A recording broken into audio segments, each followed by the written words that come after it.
In today's video, I'm going to teach you how to use purchase power on Klarna. 5 minutes. Purchase power is Klarna's spending limit for your pay in 4 and other plans, and the easiest way to use it online is right in your browser. I'll start with the browser extension, then show you the manual option on klarna.com, and along the way, I'll share a few tips so checkout stays smooth. First, add the Klarna extension from your browser store and install it. Once it's added, click the extension icon and sign into your account.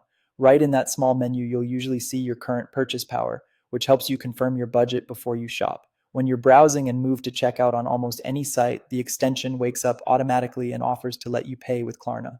Choose that, and Klarna instantly creates a one time card based on your purchase power.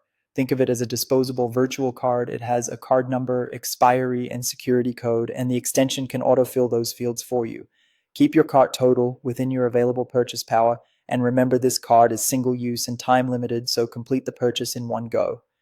If you prefer not to use an extension, you can do everything from Klarna.com. Sign in, then use the search bar to find the store you want.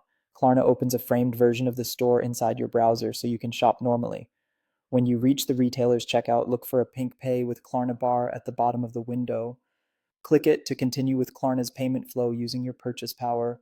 If that button doesn't appear, you can still pay by generating a one time card.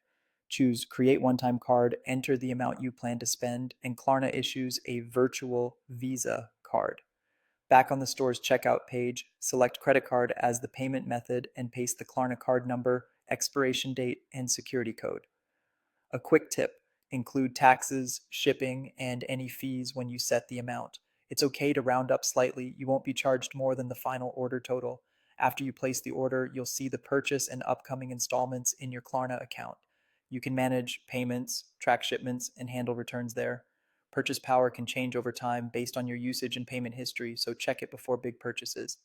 And that's how to use purchase power on Klarna in your browser with or without the extension.